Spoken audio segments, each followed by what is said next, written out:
Manatra ny araba anjaitra mpijery-draina amin'ity takariva ity manatra ny araba ary dia manasana ihany koa anaraka hatramin'ny farany fampalalam-baovao eto amin'ny fahitalavitra Mat TV ny fivoahan'ny vokatra vonjomaika tamin'ny famerenana ny fifidianana solombavamboaka tamin'ireo distrika efatra no nazahoana akony tamin'ity andro androany ity ihany koa ny eo amin'ny sehatry ny tontolo iainana dia ny tatitra fohifohy nataon'ny minisitry ny ala sy ny tontolo iainana makasika ny dina ataon'izy ireo tany amin'ny faritra ivelany renivohitra tandry ny makasika ny fitokanana ilay lalana mampitohy ny Besarety amin'ny hopitalin'ny Soavinandriana izay nitokanana tamin'ity androandroany ity dia nazahoana akony ihany koa ary anasananao ny anaraka izany hatramin'ny farany namorom-panao gazety teny amin'ny birao fiasany teny Ansavola androany tolakandro Andriamatoa Antel Marapara no minisitry ny tontolo iainana sy ny ala nitondra fanazavana makasika ny dihy nataony tany Mananara sy Antala ny tena ny tao anatin'izany Marco Antoine sy Sirako Torson.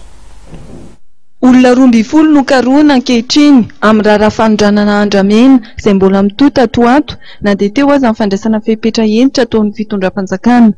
Vokatry ny fidinana ifontony tany Mananara Avaratra sy tany Antala no nahafana namoaka ireto anarana ireto. Ny résumé nisy mission tany Mananara, misy ny olona voatonony. Anatin'izany Madame Brenda Justine, anatin'izany i Nono Volasantoka, i Monsieur Norbert, ary Soltraka. Ny tany Antala dia nisy ny bois de rose tratranay zany ny total zany 2593 rondins. 1500 tratra tany Sasely, 1093 tratra tao tanàna Antala après perquisition. Ny olona voaroy amin'io koa dia Andriamatoa Solo Sambava na Solo Lavani filazana azy aby zany, Joël Labe,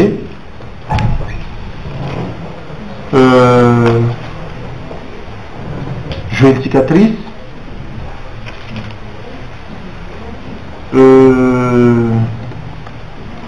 Patrick Balana ary Aimé.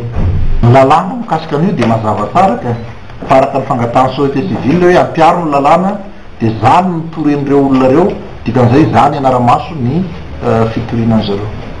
Nandritra ny fanazavana netony dia nanambara ny ministry ny tontolo iainana fa misy ihany koa ny teratany Sinoa voaroroa ao anatin'ny rarafandranana Andramena tsokosoko ity.